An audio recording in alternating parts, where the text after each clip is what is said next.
What is modern brain imaging techniques?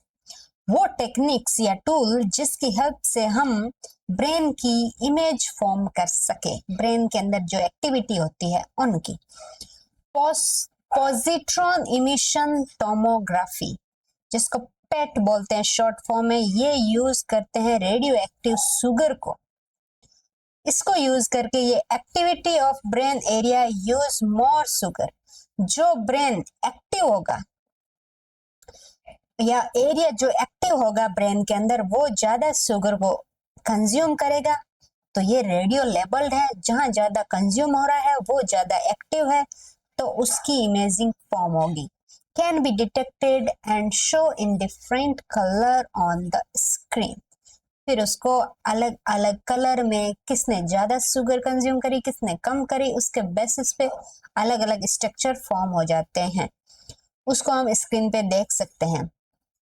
Visualise cortex become active, जब कोई इंसान कुछ देख रहा है तब ये एक्टिविटी होती है। हियरिंग वर्ड, कुछ सुन रहा है तब लेफ्ट हेमिस्फेयर एक्टिव हो जाता है। जो राइट और लेफ्ट है उसमें से जो लेफ्ट है, यानी कि ये लेफ्ट है ये राइट है, याद रखें, क्योंकि हम जैसे हम सामने बैठे हैं, हम घूम के देखेंगे तो कौन सा राइट होगा कौन सा, समझ पा रहे हो आप? यहाँ आंखें हैं किसी इंसान की, तो अब बताइए लेफ्ट राइट कौन सा है किसी का, ये राइट है या ये लेफ्ट है? बट अपन देख पा रहे हैं तो उसके अकॉर्डिंग, अपने हाथ के अकॉर्डिंग तो ये राइट होना चाहिए, बट ऐसा होता नहीं है ना ऑब्वियसली।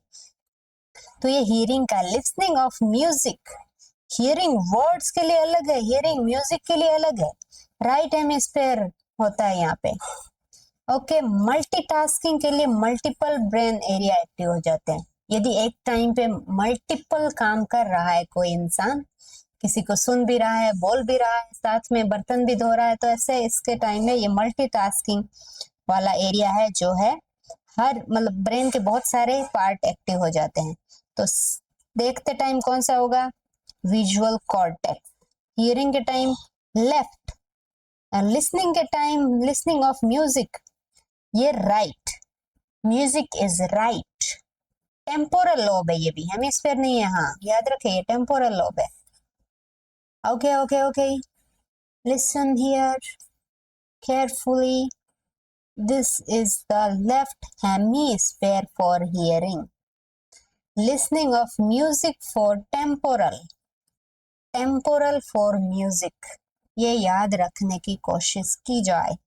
अदर इमेजिंग टेक्निक कौन सी है? कंप्यूटेड टोमोग्राफी, सीटी, कंप्यूटेड एक्सेल टोमोग्राफी, इसका दूसरा नाम ये भी है, जिसमें यूज होता है x-ray. Magnetic resonance imaging, MRI बोलते हैं, जिसमें स्ट्रॉन्ग मैग्नेटिक फील्ड और रेडियो वेव्स यूज होते हैं। सोनोग्राफी, अल्ट्रासाउंड यूज होते हैं। सोनोग्राफी किस टाइप की होती है? तो ये सीटी स्कैन, एमआरआई लगभग इस, और पेट वाला जो मशीन है वो सेम ही है, बट उसमें जो हम क्या चीज यूज कर रहे हैं वो डिफरेंट डिफरेंट है। बट सोनोग्राफी एक छोटू सा इंस्ट्रूमेंट ही होता है ना, जिसको हाथ में पकड़ के, आपने देखा होगा, बहुत बार नहीं देखा तो आप फोटो सर्च कर लेना। डिजिटल सब्सट्रैक्शन एंजियोग्राफी, एंजियोग्राफी होता है ब्लड वेसल के बारे में स्टडी, उसके लिए डीएसए यूज होता है। Help to study both brain structure and function, जो ब्लड वेसल है ब्रेन की उसके बारे में क्या फंक्शन कर रही है वो। नाउ इलेक्ट्रॉन एंसेफेलोग्राम, ईईजी, जो फर्स्ट टाइम एनिमल पे यूज हुआ है या फिर किया है वो है व्लादिमीर प्रेविच जेमिंस्की, है ना, ये है Russian scientist.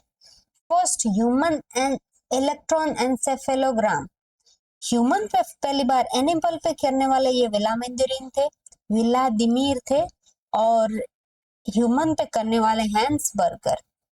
He is this person, ये इस तरह का ये ईसीजी होता है, इस तरह से इलेक्ट्रोड्स लगते हैं ब्रेन पे, फिर उसका ये जो ग्राम है वो इस फॉर्म होता है, इस पे ग्राफ। फंक्शन क्या है इसका? ये रिकॉर्ड करता है इलेक्ट्रिक एक्टिविटी ब्रेन के अंदर जो भी हो रही है। फिर माइक्रो वोल्टेज को भी मेजर करता है, वहां पे जो इलेक्ट्रिसिटी है वो माइक्रो वोल्टेज क्या है उसका उसमें। और दूसरी चीज है कि फ्रीक्वेंसी अप टू 30 हर्ट्ज ये मेजर कर सकता है। तो मेजर ये फंक्शन है तो हम यूज कहाँ कहाँ कर सकते हैं, डायग्नोस साइजरस जो डिजीज होती है ये यूज अल्जाइमर के अंदर यूज कर सकते हैं,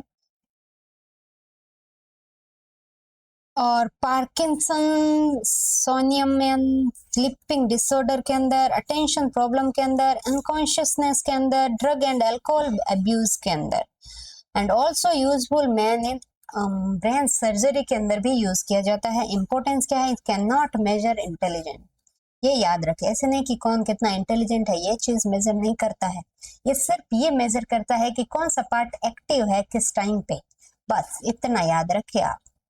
देन सेवेंट सिंड्रोम, ये क्या है, रेयर कंडीशन होती है जहां पे एक पर्सन मेंटल डिसेबल होता है बट वो एक्स्ट्रा ऑर्डिनरी एबिलिटी शो करता है, यानी है ये मेंटली डिसेबिलिटी बट वो दूसरों से बहुत ज्यादा इंटेलिजेंट या बहुत ज्यादा कुछ चीजों में बहुत एक्स्ट्रा ऑर्डिनरी हो। तो नॉर्मल तो ब्रेन में ये एक्टिव होता है, जिसमें ये सेवेंट सिंड्रोम होता है उसके अंदर ये वाला पार्ट एक्टिव हो जाता है। इसको मेजर या फिर इसको डायग्नोस किया जाता है लेजर लाइट से। लेजर का फुल फॉर्म है light amplification by stimulated emission of radiation. Light को एम्प्लीफाई करता है ये इमिशन, रेडिएशन के इमिशन को स्टिमुलेट करके। ये डेवलप किसने किया था लेजर वाला system? So laser was developed by Charles Hartons, he is this person, Alexander Prokhorov, he is this, and Nikolia Besov, he is this. And property of laser, what is, why laser are using, what is the property, that's why laser is selected for this function. Highly directional, एक direction में चलेगी, इधर उधर भटकेगी नहीं, okay. Monochromatic, एक ही colour होता है इसमें, तो कोई और कलर दिखे तो इसका मतलब ये नहीं होता है कि वहां लेजर है, तो उसको एक को मॉनिटर करना इजी होता है। एक इंसान को आप फोकस कर रहे हो या एक चीज को फोकस कर रहे हो तो वो इजी होता है, 10 चीजों पे फोकस करोगे तो भटक जाते हैं। That's why monochromatic is best option. Very high intensity, इसकी जो एनर्जी और इंटेंसिटी है वो बहुत हाई है, और very low divergence, as we say highly directional है तो डाइवर्जन बहुत कम है। That's why this is selected as this experiment और for the brain mapping as laser. It can even melt diamond due to high energy. High intensity और high energy इतनी है कि वो डायमंड को भी मेल्ट कर दे, पिघला दे। That is the energy laser have. Application of laser use in communication systems, industries for, जैसे ये मेल्ट कर पा रहा है तो हमको इंडस्ट्री में कुछ मेल्ट करना हो, मेडिसिन में सर्जरी के लिए, मिलिट्री के अंदर दूर तक देखने के लिए, या फिर किसी को टारगेट करना हो, साइंटिफिक रिसर्च हो, एज मेडिसिन में साइंटिफिक रिसर्च ही चलती है। देन मेडिसिनल यूज क्या है, मेडिकल यूज में आई सर्जरी में यूज करते हैं, रेटिना रिपेयर के अंदर देखा ही होगा, कैंसर ट्रीटमेंट में करते हैं, ब्लड लेस सर्जरी जहाँ ब्लड बहुत मतलब ब्लड का यूज कम हो वैसी जगह पे सर्जरी हो, तब ट्रीटमेंट ऑफ ईयर खराब है, नोज खराब है, थ्रोट खराब है, गायनोकोलॉजिकल जो डिजीज है जो फीमेल्स के प्राइवेट पार्ट में होती, उन सब के ट्रीटमेंट के लिए। Magnetic resonance imaging, MRI, MRI क्यों यूज करते हैं? यूज करते हैं यहाँ पे मैग्नेटिक फील्ड और radio waves, as we already discuss, और ये बेस्ड होना है हाइड्रोजन एटम पे। ये हाइड्रोजन एटम की जो प्रेजेंस कितनी ज्यादा कितनी कम उस पे डिपेंड करता है। 1 टेस्ला जो हाइड्रोजन एटम के 1 टेस्ला में जो हाइड्रोजन एटम है वो 1000 गैस के बराबर होता है। 1 tesla is equal to 1000 gauss. अब ये यूनिट आप याद रखो नहीं रखो आप पे है, मैंने बता दी है जो इसमें मेंशन थी। Magnetic field use in much stronger than earth magnetic field.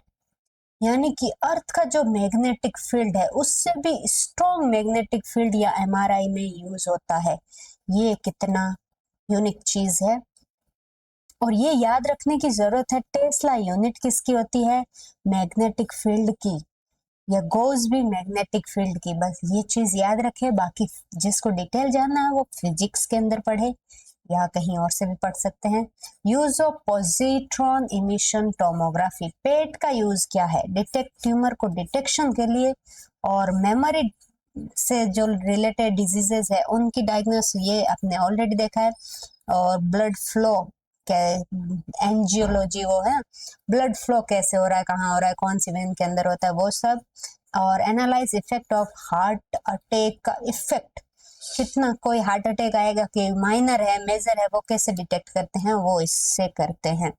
That is all about the methods of the animal behavior study.